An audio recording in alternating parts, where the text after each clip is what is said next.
बिहार का current affairs आज 28 और 29 अप्रैल के न्यूज़पेपर का कलेक्शन मैं लेकर के आया हूं, जो कि आपको कई पेपरों का कलेक्शन है। और इसको आखिर तक सुनिएगा और साथ ही साथ लाइक, कमेंट, शेयर और सब्सक्राइब करना न भूलें। जो नए हैं हमारे वीडियो देख रहे हैं वो ज़रूर बेल आइकन दबा लें ताकि आपको नोटिफिकेशन मिलता रहे। मैं हुसैन सर आपका अपने YouTube channel revision for success में आपका अभिनंदन करता हूँ, खैर मकदम करता हूँ।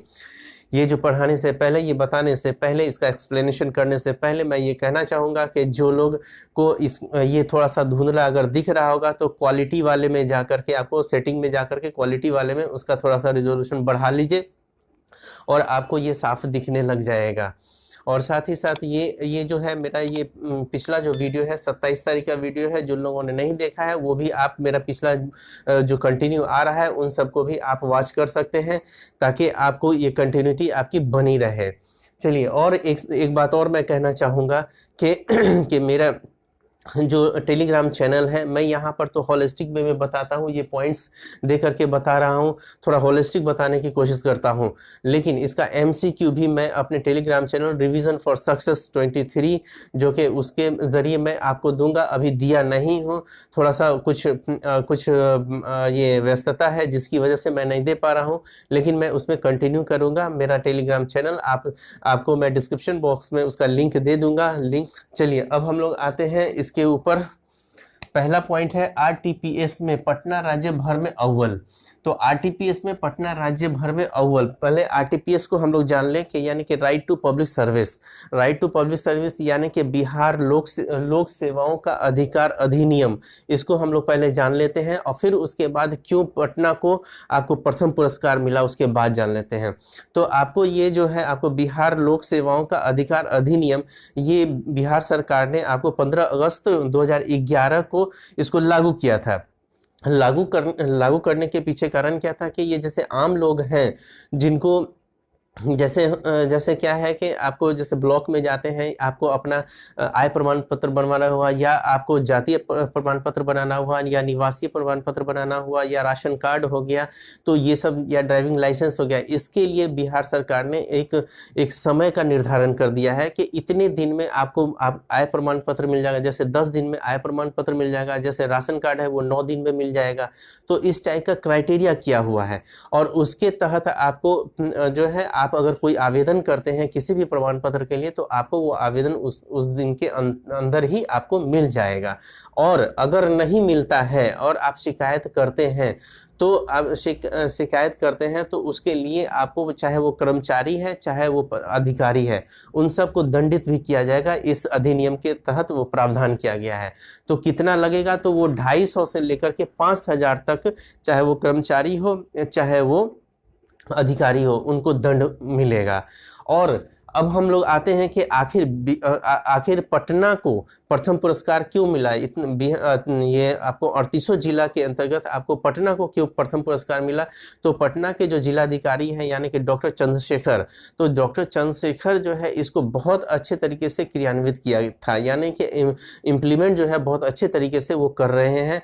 जैसे क्या था कि आपको जो अभी का जो आंकड़ा है उसके तहत आपको 23,48,000 आवेदन आए थे, मतलब कि पूरे पटना जिला में तो 23,48,000 आवेदन आए थे। तो उनमें से आपको 23,47,000 आवेदन को बड़े अच्छे तरीके से आपको सभी को जो आवेदन आए थे तो उनको उसका ये प्रमाण पत्र मिल गया। तो यानी कि जो पटना जिला में जो डॉक्टर चंद्रशेखर जो हैं उन्होंने बहुत अच्छे से अपने कार्य को जो है बहुत अच्छे तरीके से क्रियान्वित किया, जिसकी वजह से उनको प्रथम पुरस्कार मिला। तो अब यहाँ आते हैं बिहार लोक सेवाओं का अधिकार अधिनियम के क्रियान्वयन में उत्कृष्ट उपलब्धि के लिए पटना जिला को प्रथम पुरस्कार मिला। तो हम लोग जान गए कि प्रथम पुरस्कार किसको मिला है, तो पटना जिला को मिला है। तो क्वेश्चन इसमें पीटी के पॉइंट ऑफ व्यू से जो क्वेश्चन बन सकता है, तो एक तो बिहार लोक सेवाओं का अधिकार अधिनियम कब लागू हुआ, मैंने बताया 15 अगस्त 2011 को लागू हुआ। मैंने यहाँ नोट नहीं किया है, लेकिन आप अपने कॉपी में नोट डाउन कर लीजिएगा। तो एक क्वेश्चन वो हो गया। दूसरा क्वेश्चन हो गया कि अभी हाल ही में आपको हाल ही में बिहार लोक सेवाओं के अधिकार अधिनियम के क्रियान्वयन के लिए बिहार में किस जिला को आपको प्रथम पुरस्कार मिला, तो वो आपको पटना जिला को प्रथम पुरस्कार मिला। तो इससे इस तरीके के क्वेश्चन आ सकते हैं। वैसे मैं एमसीक्यू आपको अपने टेलीग्राम चैनल पर दूंगा। चलिए अब अगला पॉइंट है, अगला टॉपिक है, पहली बार छपेगा बिहार के जल निकायों का गजेटियर। पहली बार छपेगा बिहार के जल निकायों का गजेटियर। ये जैसे न्यूज़पेपर में जो हेडिंग रहता है ना, मैं कोशिश करता हूँ कि उसी को ही शॉर्ट फॉर्म में आपको लिख दूँ, ताकि आप भी अगर न्यूज़पेपर अगर पढ़ें, जैसे ये 28 और 29 के न्यूज़पेपर का है, तो आपको भी खुद आप भी उसको डिटेल्स में पढ़ सकें। तो अब हम लोग पहले आते हैं इसके अंदर जो पॉइंट्स है उसको जानने से पहले हम लोग ये जान लेते हैं कि ये बिहार के जल निकायों का गजेटियर का जल निकायों का गजेटियर हम लोग समझ लेते हैं। एक्चुअल में ये जो है आपको जल जीवन हरियाली जो अभियान है, इसके तहत ये गजेटियर को बनाया गया है। एक्चुअल में जो कुछ बातें कही गई हैं जल जीवन हरियाली के अंतर्गत, उसमें करीब 11 अवयव हैं जो दिए गए हैं। तो उसके अंतर्गत जो है आपको जैसे कुआं है, तालाब है, नदी है, तो इसके जीर्णोद्धार की बातें की गई है। तो ये गजेटियर जो है एक तरीके से आपको एटलस है। एटलस में क्या होता है, तो जैसे मान लिया कि एटलस जब आप देखते हैं, भारत का एटलस देखते हैं, चाहे वर्ल्ड का एटलस देखते हैं, तो उसमें क्या है, चाहे प्राकृतिक रूप से हो या राजनीतिक रूप से हो, उस एटलस में दिया रहता है। या जैसे कोई राज्य हो गया या जिला हो गया, इस तरीके का वो आपको एटलस में दिया जाता है। उसी तरीके से क्या किया जाएगा कि आपको बिहार के पूरे जितने भी जिला, 38 जिला में आपको कहाँ पर आपको नदी है, कहाँ पर पोखर है, कहाँ पे तालाब है, इन सब की जानकारी उस गजेटियर में रहेगा। और साथ ही साथ कौन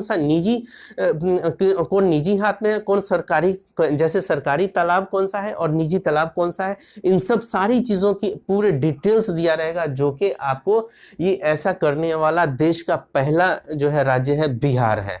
तो ये आपको, और साथ ही साथ इस मैप में, ये गजेटियर में जो है एक तरीके से मानचित्र है, इसके तहत आपको जैसे अक्षांशीय और देशांतरीय पैमाना जो होता है, उन सब को ध्यान में रख करके इसको बनाया गया है। तो चलिए अब हम लोग आते हैं इसके आगे कि देश में पहली बार पूरे बिहार के जल निकायों का गजेटियर प्रकाशित होने वाला है। तो ये हमने समझा दिया कि देश में पहली बार पूरे बिहार के जल निकायों का गजेटियर प्रकाशित होने वाला है। तो जल निकायों का गजेटियर आपको समझ में आ गया होगा। अब अगला पॉइंट है कि इसी में राजस्व एवं भूमि सुधार विभाग द्वारा तैयार किया जा रहा है।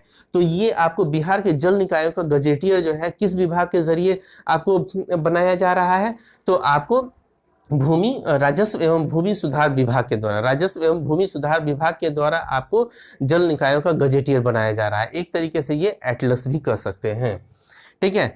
और ये और इसका अगला पॉइंट है कि जल जीवन हरियाली के तहत गजेटियर यानी कि Atlas of water bodies of Bihar का प्रकाशन होगा। मतलब कि ये इसके अंतर्गत ही आपको प्रकाशन होगा। जल जीवन हरियाली के तहत गजेटियर यानी कि Atlas of water bodies of Bihar का प्रकाशन होगा। इस नाम से जो है आपका प्रकाशन होगा। आपको ये मोस्ट इम्पोर्टेंट है।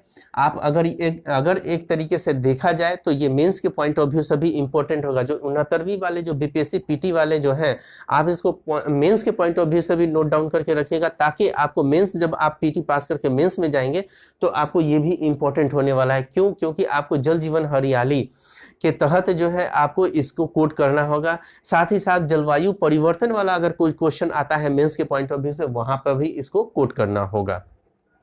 तो आपको इसमें जो क्वेश्चंस बनेंगे, तो इसमें क्या क्वेश्चंस बनेंगे कि जल निकायों का गजेटियर तैयार करने वाला भारत का कौन सा राज्य है, तो आपको बिहार हो जाएगा। ये और दूसरा क्वेश्चन ऐसे पूछ सकता है कि आपको जल निकायों का गजेटियर तैयार करने वाला बिहार का कौन सा विभाग है, तो आपको हो जाएगा राजस्व एवं भूमि सुधार विभाग हो जाएगा, ठीक है। तो ये इस तरीके का क्वेश्चन बनेगा, और मैं एमसीक्यू के माध्यम से भी आपको क्वेश्चन बना करके दूंगा। जितने प्रकार का भी क्वेश्चन बनेगा वो सब दूंगा, लेकिन हमारे लेक्चर को अगर अच्छे से सुने रहिएगा तो आप उसका आंसर भी दिए रहिएगा। मैं एमसीक्यू जो दूंगा उसका आंसर मैं नहीं दूंगा, वो आपको वीडियो में ही आपको आंसर तलाशना होगा। अब अगला हम लोग टॉपिक देखते हैं, बिहार राज्य श्रमिक आयोग के अध्यक्ष, ठीक है। ये फुल आपको ये जो है पीटी फैक्ट है कि बिहार राज्य श्रमिक आयोग के अध्यक्ष कौन है, तो डॉक्टर चक्रपाणी हिमांशु। बिहार राज्य श्रमिक आयोग के अध्यक्ष कौन है, तो डॉक्टर चक्रपाणी हिमांशु। ये याद रखिएगा, ये पीटी फैक्ट है। कौन है बिहार राज्य श्रमिक आयोग के अध्यक्ष कौन है, तो डॉक्टर आपको चक्रपाणी हिमांशु। अगला टॉपिक है कि टीबी रोग से लड़ने के लिए जिलों में बढ़ाई जाएगी निक्षय मित्रों की संख्या।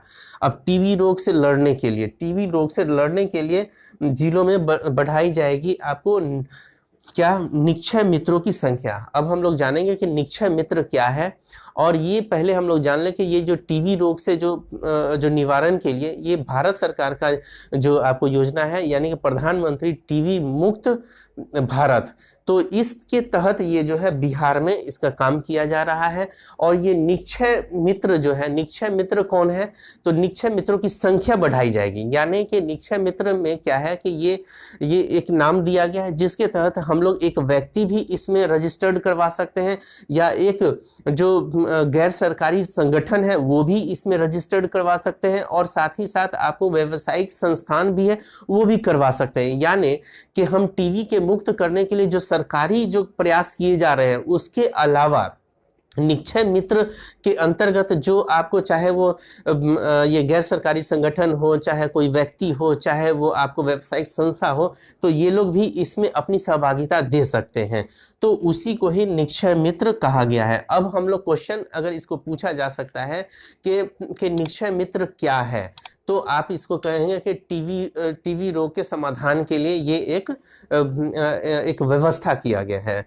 ठीक है। और इसमें अगर क्वेश्चन पूछा जाएगा कि ये निक्षय मित्र के अंतर्गत कौन कौन से आएंगे, तो आपको इसमें जो भी है गैर सरकारी संस्था हो गया, चाहे संगठन हो गया, चाहे आपको व्यावसायिक संस्थान हो गया, या व्यक्ति आ जाएगा। लेकिन अभी जो है इस पर ये भी बातें की जा रही है कि आपको जो निर्वाचित प्रतिनिधित्व हैं उन लोगों को भी इस अक्षय मित्र के अंतर्गत लाया जाए, ताकि ये लोग भी टीबी के उन्मूलन में ये भी सहभागी हो, ये लोग भी सहयोग करें।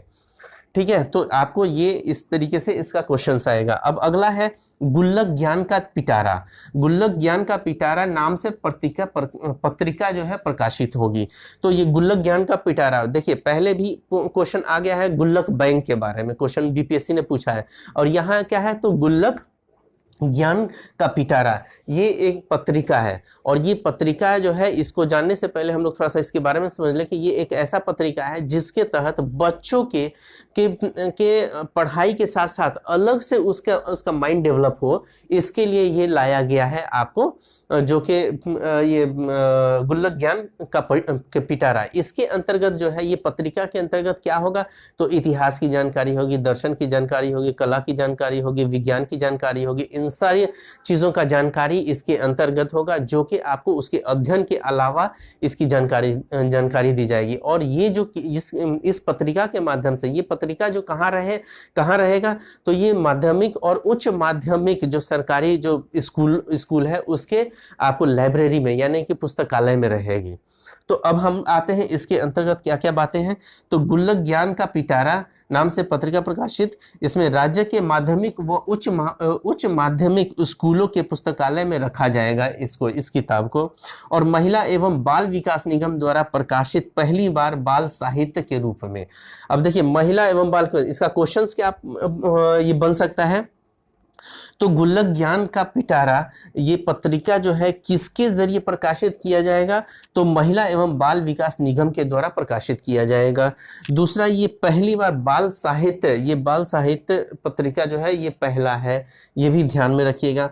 यानी कि ये बिहार राज्य का एक तरीके से कई कोशिशें की जा रही हैं कि बच्चों का सर्वांगीण विकास हो, तो उसके लिए जो है आपको गुल्लक ज्ञान का पिटारा, ठीक है, गुल्लक ज्ञान का पिटारा नाम का पत्रिका है। क्या है, कौन सा है, तो गुल्लक ज्ञान का पिटारा। ये इंपॉर्टेंट है, मोस्ट इंपॉर्टेंट है। आप जान लीजिए कि ये आपको पीटी में पूछेगा ही, बीपीएससी तो पीटी में पूछेगा ही, और अन्य जो एग्जाम है उसमें भी पूछे जा सकते हैं। अगला हम लोग टॉपिक है कि बिहार में 8 प्रसंस्करण इकाई लगाने की मंजूरी। क्या है, तो बिहार में 8 प्रसंस्करण इकाई लगाने की मंजूरी। इसके अंतर्गत जो डाटा है उसको बताने से पहले हम लोग ये जान ले कि प्रसंस्करण इकाई या प्रसंस्करण उद्योग है क्या। तो प्रसंस्करण उद्योग हम लोग किसको कहते हैं, या इकाई, प्रसंस्करण इकाई क्या है जिसमें 8 इकाई को मंजूरी दी गई है। तो ये है आपको, जैसे आप कोई भी कच्चा खाद्य पदार्थ है, ठीक है, कच्चा खाद्य पदार्थ को एक ऐसे खाद्य पदार्थ में तब्दील कर देना, जैसे आप आम है, आम का जो है आप इस प्रसंस्करण उद्योग में जाएगा, उस आम का जो है जूस तैयार हो जाएगा और बोतल में पैक हो जाएगा, वही होता है प्रसंस्करण उद्योग। चाहे लीची है, लीची का जो रस को वो उस उद्योग में जो है रस को निकाला जाएगा और फिर उसके बाद बोटलिंग किया जाएगा, वही है प्रसंस्करण उद्योग। तो हम लोग जैसे माज़ा पीते हैं, तो माज़ा पीते हैं तो वो प्रसंस्करण उद्योग के जरिए वो बनाया गया और फिर उसके बाद वो हम लोग पीने के लायक बनाया गया, तो वही है प्रसंस्करण उद्योग। तो बिहार में ये 8 प्रसंस्करण इकाई को लगाने की जो मंजूरी मिली है, ये एक्चुअल में क्या है कि कृषि आधारित जो उद्योग है उसके विकास के लिए और उसके उन्नति के लिए ये किए जा रहे हैं। तो पॉइंट क्या है, तो बिहार कृषि निवेश प्रोत्साहन नीति के तहत चतुर्थ परियोजना निगरानी समिति की बैठक में इसे मंजूरी दी गई है। तो इसको मंजूरी किसके तहत दिया गया है, तो बिहार कृषि निवेश प्रोत्साहन नीति के तहत दिया गया है और चतुर्थ परियोजना निगरानी समिति की बैठक हुई थी, उसी के अंतर्गत ये मंजूरी दी गई है। किसको, तो बिहार में 8 प्रसंस्करण इकाई को दिया गया है। ये मोस्ट इंपॉर्टेंट है, ये मेंस के पॉइंट ऑफ व्यू से भी इंपॉर्टेंट होगा। कहाँ पर होगा, 69वीं बीपीएससी वाले कहाँ पर इसको कर सकते हैं, तो ये उद्योग वाला जो चैप्टर आएगा, तो उद्योग में जो सब बिहार सरकार उद्योगों को बढ़ावा देने के लिए या बिहार में उद्योग को स्थापित करने के लिए बिहार सरकार क्या क्या प्रयास कर रही है, तो यही प्रयास कर रही है और आपको इसके लिए जो है बिहार कृषि निवेश प्रोत्साहन नीति के तहत ये काम किया जा रहा है।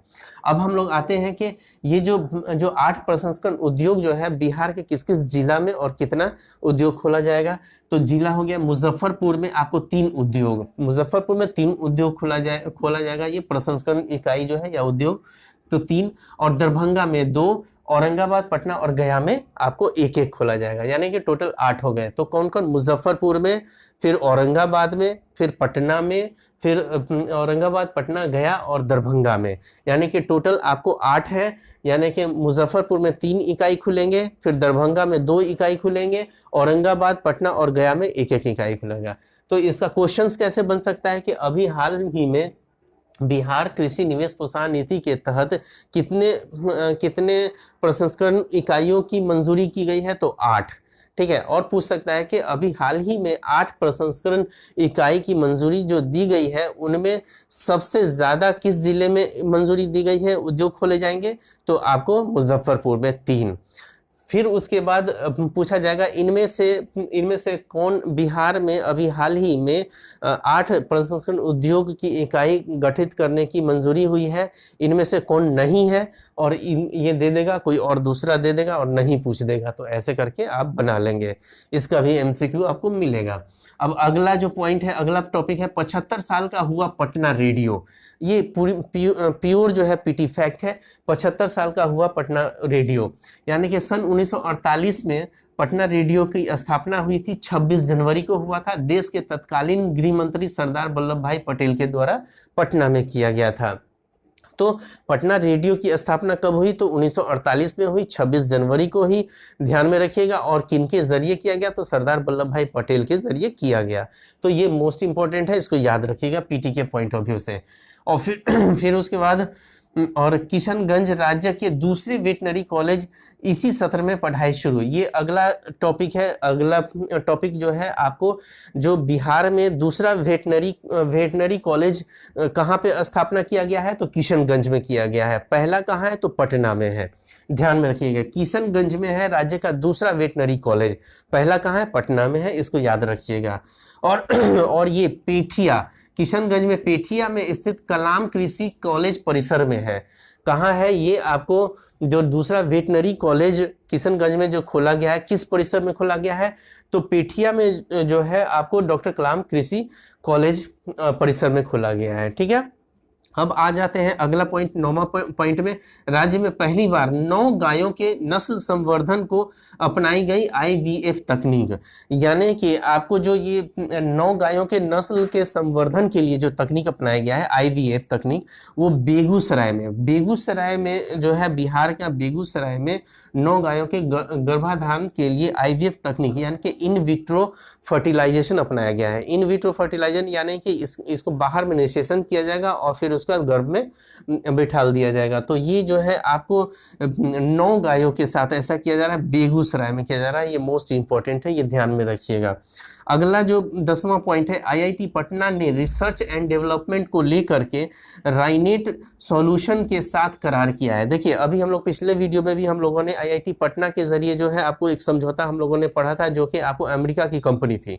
अब यहाँ पर आ गए आपको राइनेट सॉल्यूशन भी निजी कंपनी है, जिसके तहत पटना आईआईटी पटना का जो है आपको करार हुआ है, जिसके तहत क्या होगा कि अब आईआईटी पटना जूम, व्हाट्सएप और गूगल जैसे गूगल पे जैसे स्वदेशी प्लेटफॉर्म विकसित करेगा। मतलब कि जैसे आप देखते हैं जूम ऐप देखते हैं, चाहे गूगल पे देखते हैं, तो ये सब, चाहे व्हाट्सएप देखते हैं, तो इसी तरीके का आईआईटी पटना और आपको ये राइनोट सॉल्यूशन, इन दोनों के मिल करके इसी टाइप का प्लेटफॉर्म को तैयार करेगा, और जिसका नाम दिया जाएगा क्या, तो फॉरेक्स नाम जाएगा, फॉरेक्स प्लेटफॉर्म। तो ये आपको पूरा का पूरा आपको इसका भी एमसीक्यू आपको मिल जाएगा। यानी कि आईआईटी पटना और आपको राइनेट सॉल्यूशन के साथ मिल करके आपको क्या बनाया जाएगा, जिस तरीके से जूम, जिस तरीके से व्हाट्सएप, जिस तरीके से गूगल पे है, उसी तरीके का प्लेटफॉर्म बनाया जाएगा इन दोनों के जरिए, और उसका नाम रखा जाएगा फॉरेक्स प्लेटफॉर्म। तो हमारा ये वीडियो अगर अच्छा लगा होगा तो लाइक, कमेंट, शेयर, सब्सक्राइब करना ना भूलें। All the best, thank you.